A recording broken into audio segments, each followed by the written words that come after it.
Listo. ¿Cómo está, don Eugenio Bertini? Muy buenas noches. Gracias por la visita.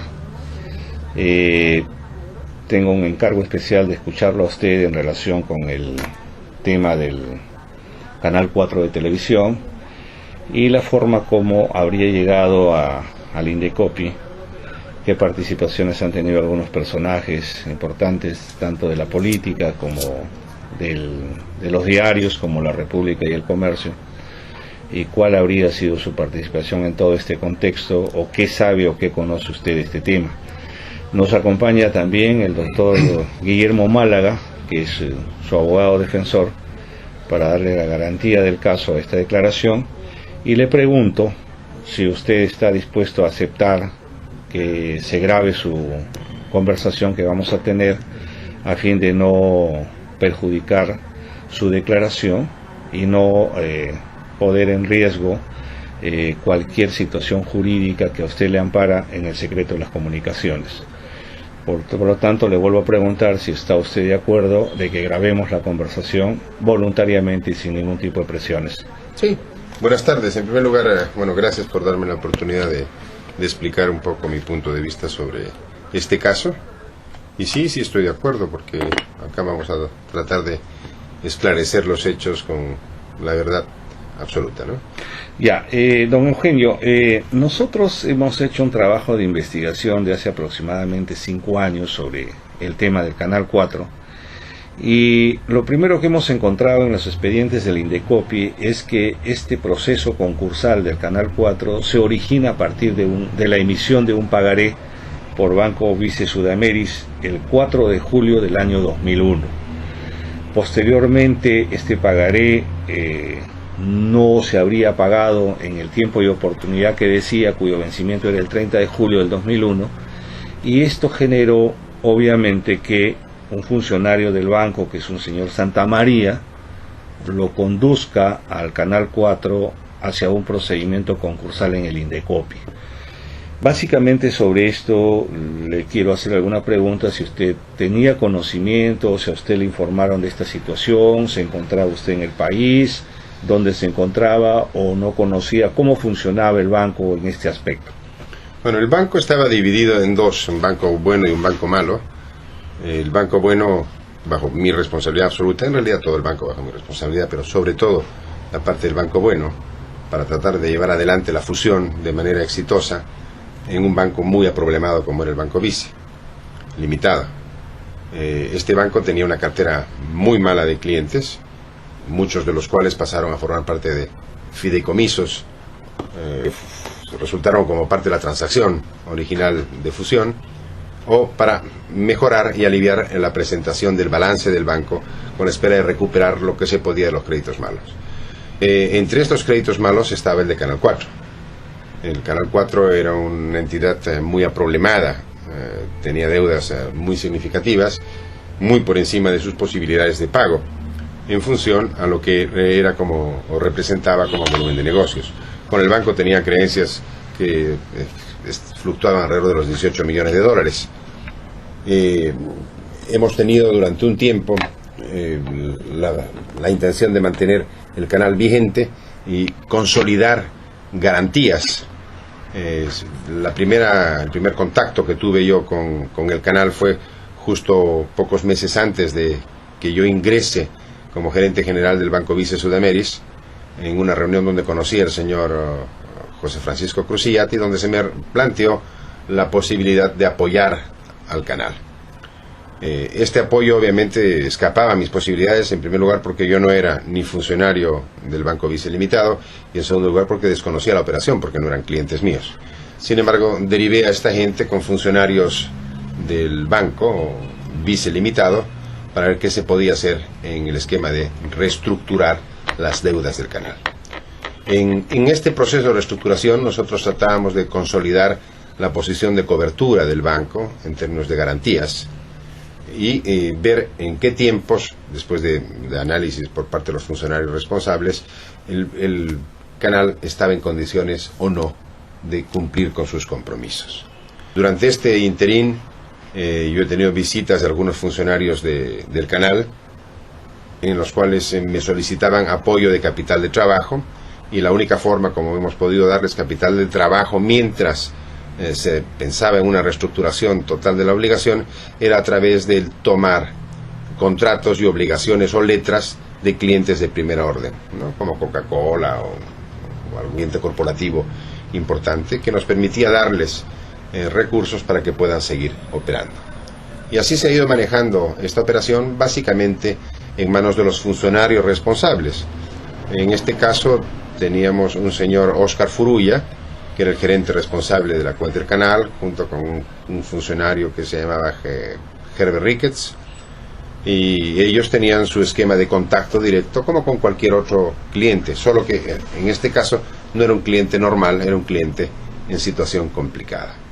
Me preguntan sobre un pagaré, que este pagaré es el que en teoría ha dado lugar a que el banco lleve al proceso concursal al canal.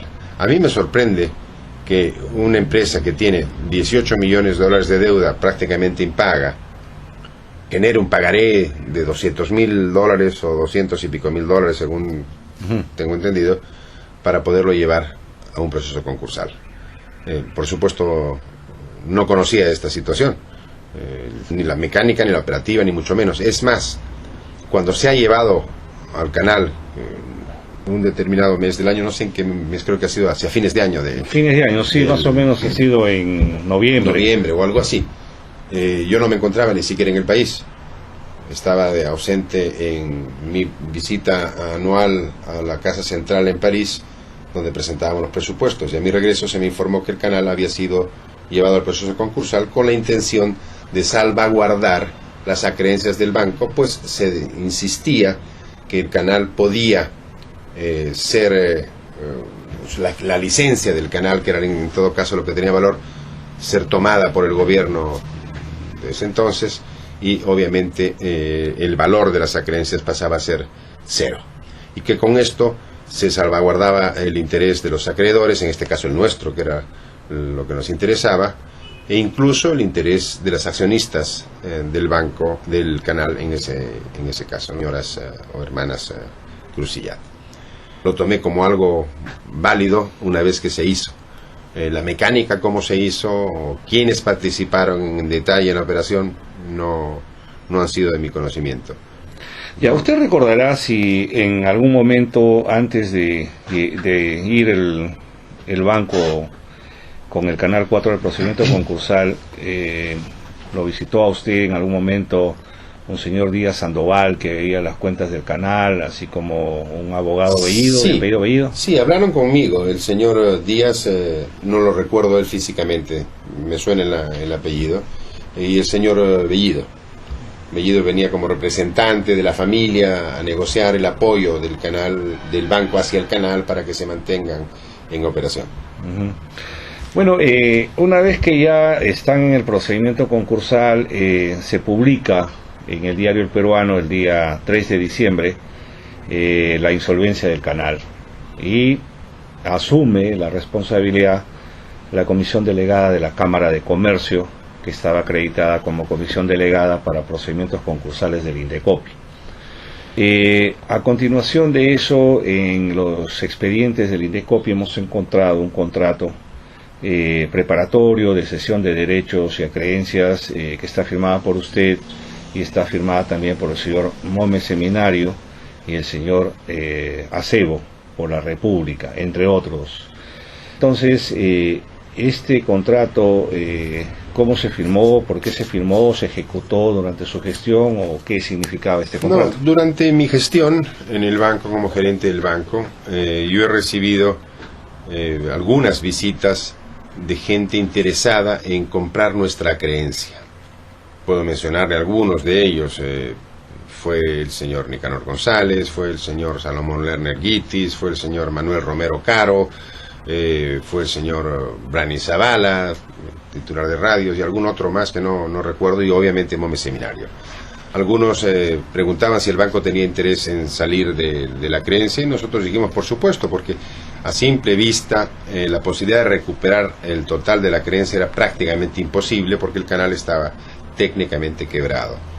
Entonces, si alguien estaba dispuesto a pagar un porcentaje del valor de la creencia y básicamente lo que el banco ya había provisionado, una gran parte de la deuda, cualquier cosa que recuperáramos nosotros similar a lo que no estaba cubierto era un negocio favorable para el banco, sobre todo después de haber fusionado, estaba dentro del costo de la fusión. Entonces nosotros habíamos calculado que el valor de la creencia nuestra debería fluctuar alrededor del 30% de este valor, como pasa con muchas otras creencias que tiene el banco en situación complicada. Entonces estábamos hablando de alrededor de 6 millones de dólares de valor que le dábamos nosotros a la creencia. Muchos de los que hablaron con nosotros les parecía o muy caro o venían con algún tipo de propuesta risible de nuestras propuestas. El señor Mome Seminario, que mostraba tremendo interés en la compra del canal, sí estuvo dispuesto a ofrecer cifras mucho más razonables para nosotros. Y nosotros firmamos una o dos cartas de compromiso o de acuerdo para venderle la creencia. Sin embargo, nunca se concretó nada de eso, porque o no tenía la posibilidad de dar las iniciales que tenía que dar o las garantías que el banco le exigía para mantener esta situación viva. Este es un proceso que ha durado un buen tiempo, incluso durante la negociación que se hizo con Mome, yo renuncié al banco por varias razones, entre ellas, bueno, todo el mundo sabe la situación legal que tenía en ese momento, que me imposibilitaba gerenciar el banco de una manera correcta, y me retiré del banco. Yo presenté mi renuncia en el mes de septiembre, en el mes de octubre dejé de ser gerente general, y en el mes de diciembre, al 31 de diciembre, dejé de ser director del banco. Entiendo que la venta al señor Mome se realizó algunos meses después, en el 2003, por otro gerente del banco, cuando yo ya no estaba presente, ¿no? Ya digo, usted nos ha manifestado que Manuel Romero Caro era una de las personas que lo visitaba. ¿Qué le dijo sobre su propuesta? Si alguien lo apoyaba, quién lo apoyaba y quién podría ser el director de prensa o alguna situación. Aparentemente, como el canal representa un medio de difusión tan importante en el país y tenía que tener de alguna manera alguna anuencia del poder de turno, en este caso, él me comentó que de alguna manera tenía una venia o era favorable al gobierno, que él pueda tomarlo. Y él me dijo, incluso estoy dispuesto a llevar al señor Cooking, un periodista que no conozco, un periodista muy prestigioso acá y que podría encargarse de la línea editorial, qué sé yo. Le digo, pero a mí no me interesa realmente, Manuel, cuál va a ser la de línea editorial. Me interesa saber si estás dispuesto a pagar lo que vale nuestra creencia, y si tú estás dispuesto y tú puedes pagarla, llévatelo. Ya. La idea del banco era simplemente recuperar lo que podíamos y salir del tema. Finalmente, en este tema, usted nos ha hablado, entre otras cosas, que el señor Mome Seminario lo visitaba. Y me dijo que tenía también la anuencia del gobierno, ¿no? Del gobierno, y cuando hablamos del gobierno... Me refiero al presidente de la República. En ese entonces, Alejandro Toledo. Sí. ¿Cuántas veces lo habría visitado Mome para esta negociación? ¿Cuántas veces habría hablado con usted? Yo calculo unas 10 veces o más. Algunas veces iba solo, algunas veces iba con su abogado, un doctor de Gonzalo Las Casas. Varias veces, ¿no? 10, 12 veces. Ya. ¿A usted lo convocaron a Palacio de Gobierno el presidente Alejandro Toledo para hablar de algo al respecto? Sí, hasta en 2 oportunidades me pidió hablar con él. Cuando yo me presenté a hablar con él, se refirió a que cómo iba el asunto del canal, si el canal ya se había vendido, o si el banco qué iba a hacer con el canal, si había sacado de la administración a las señoras o señoritas, no sé, en este caso hermanas Crucillat, que era una molestia tremenda para el gobierno, que le hacía un daño a un gobierno tan progresista como el suyo, por intereses vinculados a la mafia montesinista, etcétera, etcétera, etcétera. Entonces sí, hablé con él en Casa de Gobierno 2 oportunidades, y yo le dije mi punto de vista muy claro. Mire usted, señor presidente, acá es muy simple la situación. El banco tiene una creencia, es minoritario, no puede tomar ninguna decisión sobre lo que es el canal en sí. puede tomar el 100% de la decisión, lo que es su creencia. Y si encuentro un marchante que esté dispuesto a pagar lo que el banco quiere por su creencia, nosotros salimos. Pero más no podemos hacer, porque además era imposible hacerlo. Y en segundo lugar, cualquier propuesta no depende de mí. Yo soy un funcionario del banco, el de más alta jerarquía, obviamente, porque era el gerente general o director gerente general. Pero mis autonomías, si yo tengo que disponer un bien que vale $500,000 o $200,000 en el banco, tengo que pedir permiso. Cualquier activo que yo disponga, tengo que tener una autorización de mi directorio y de la Casa Central en París. Entonces, ninguna decisión sobre el canal en sí puede ser tomada por mi persona. Lo que puedo hacer es llevar una propuesta de venta de la creencia, porque mientras más lejos estemos de los medios de comunicación, mejor. La política de Sudamérica era no prestar, no tener como clientes de crédito, ni a los medios de comunicación, sea prensa escrita, hablada escrita, ni a políticos, ni a casinos. Ya, estaba claro. Estaba clarísimo. Tanto así, que cuando hemos venido nosotros del Banco de Lima, no teníamos ningún tipo de crédito de esos. Claro. Todos los créditos estaban en el Banco Vice Limitado. En algún momento, cuando habló usted con el presidente, le habló sobre la posibilidad de eliminar el espectro magnético para poder de esa manera controlar el canal 4 de televisión. No en esos términos, pero sí se refirió una vez. Nosotros podemos eliminar realmente la emisión de las ondas del canal y anular el canal. No es que lo iba a tomar, no lo sé, ¿no? Pero así se refirió. O quitarlo y dárselo a un tercero, no lo sé. Pero en algún momento hizo ese comentario. No sé si estaba en capacidad de hacerlo o no, si la ley lo faculta o no, pero... Así se expresó. Así se expresó. Dígame, ¿usted ha tenido también alguna otra reunión con el señor Alejandro Toledo, no precisamente en la Casa de Gobierno, en algún otro lugar? ¿Recuerda usted y con qué otras personas se ha reunido? Sí, me reuní una vez con el presidente Toledo en su casa, me pidió que vaya a visitarlo. He ido una noche, sería las 8 de la noche. Estaba presente el señor Almeida, César Almeida, donde se habló también de qué pasaba con el canal. Si el banco tomaba la decisión de salir o no, de vender o no la creencia o no. Y se le repitió exactamente lo mismo. Mientras no tengamos nosotros una propuesta que satisfaga al banco en términos de lo que es la recuperación parcial, porque era imposible recuperar totalmente de su creencia, no se podía hacer nada.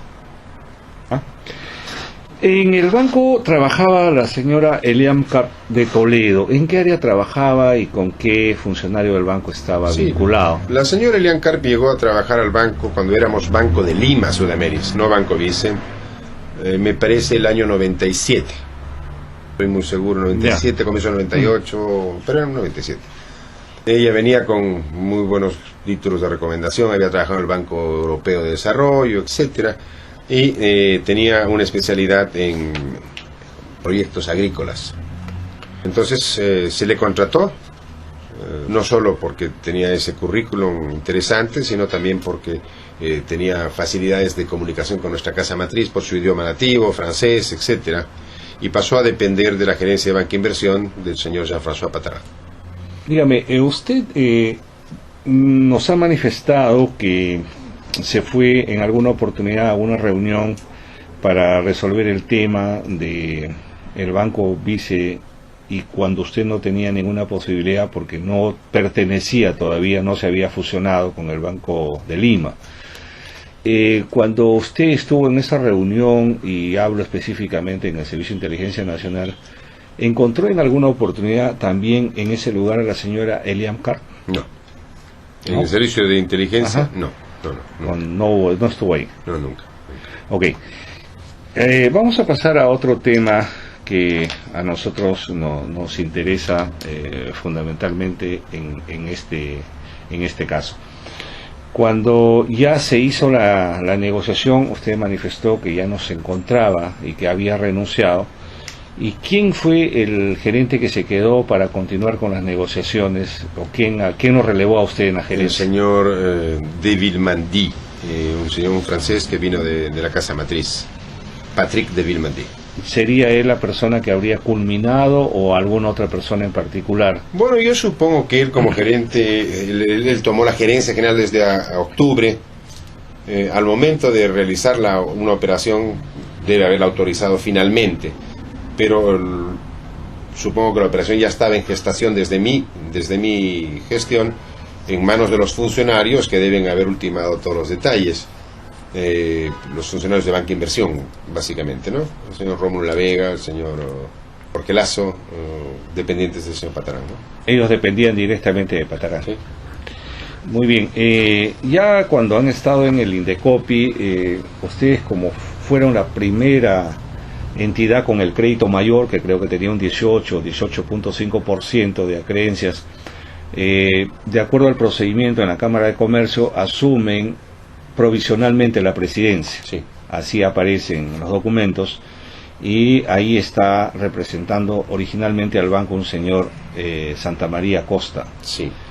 Este señor Santa María Costa, ¿qué funciones tenía en el banco? ¿Quién era este personaje? Él era abogado del área de recuperaciones y él tenía a su cargo la representación en muchos procesos concursales del banco, la representación de la creencia del banco en la Junta de Acreedores, muchas veces como miembro de la Junta, muchas veces como director de la Junta, dependiendo del peso específico que tenga el banco en cada operación en particular. Ya. Nos ha dicho también que cuando Gustavo Mómez Seminario lo visitaba a usted, iba acompañado de un abogado, Gonzalo de las Casas. 2 veces ha ido con Gonzalo de las Casas, sí. Con Gonzalo de las Casas.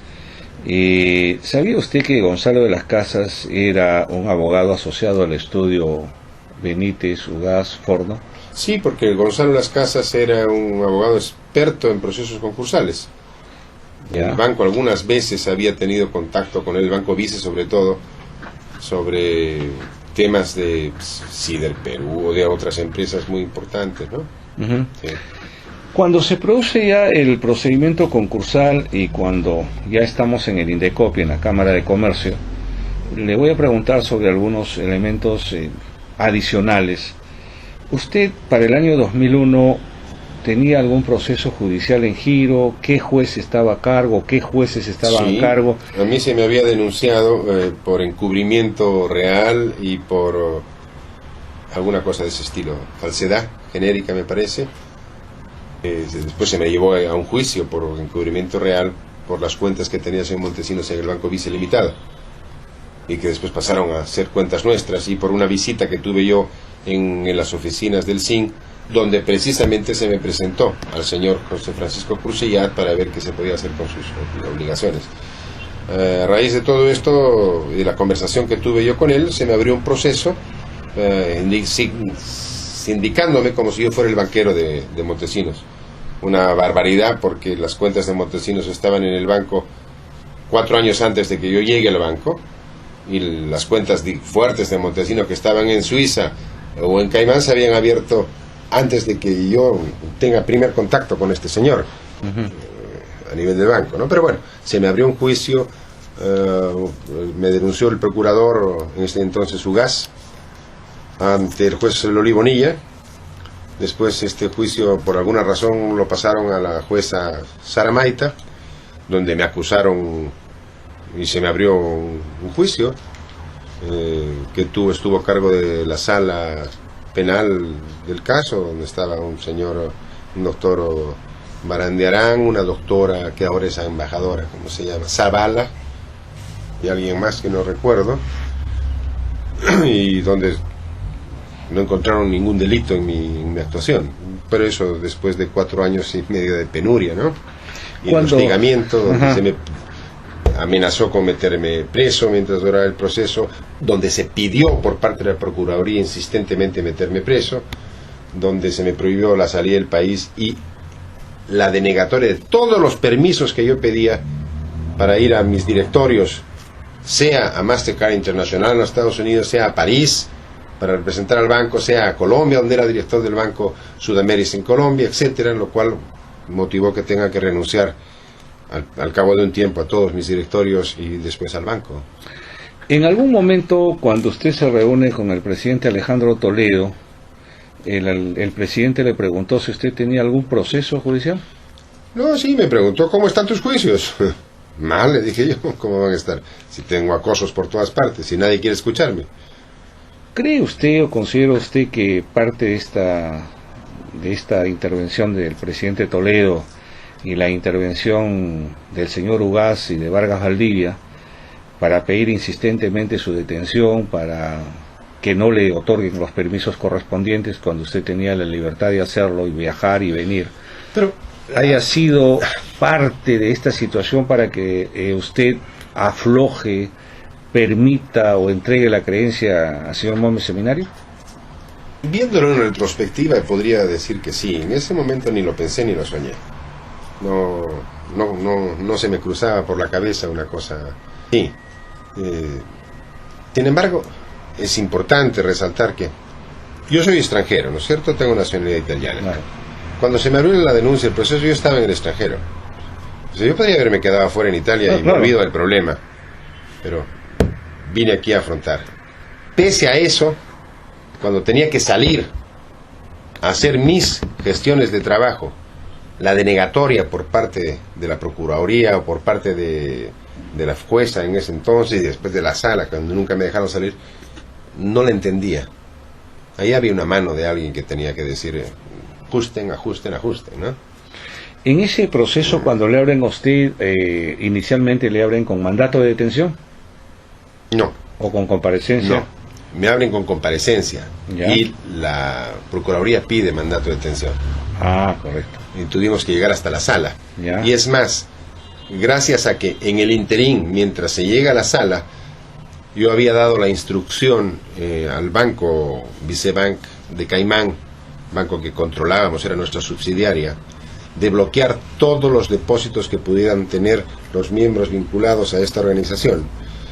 Depósitos que representaban 34 millones de dólares y que se trajeron al país por mi instrucción y se entregaron a los juzgados anticorrupción.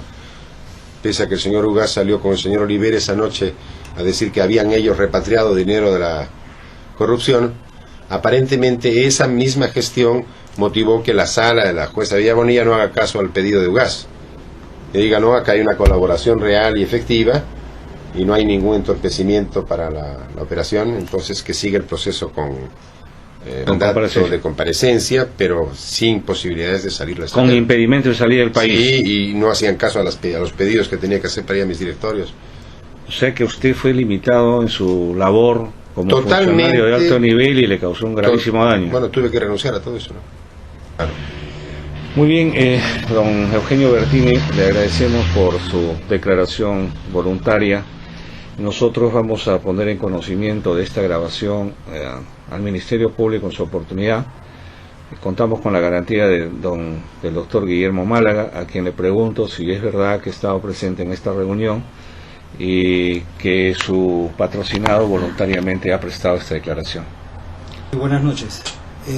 Mi patrocinado me ha consultado previamente a su declaración y conforme lo ha manifestado durante todo el hallado en lo que es creyente y bueno, fue por terminado justamente el registro, obviamente es 3037 del Colegio de Abogados de Lima. Bueno, muchas gracias doctor Málaga, muchas gracias don Eugenio Bertini. Le vamos a entregar a usted y a su abogado también una copia de su declaración, exactamente lo que ha dicho, para lo cual le pedimos la autorización para sacar la copia necesaria para el Ministerio Público, para usted y para su abogado, y una copia para nosotros, para poder tramitar las acciones que correspondan de acuerdo a ley. Consideramos que su testimonio ha sido muy importante, que nos ha ayudado a aclarar este tema del Canal 4, que más adelante seguramente el señor José Enrique Cruzilla tomará algunas acciones cuando corresponda. Muchas gracias, de verdad. Gracias.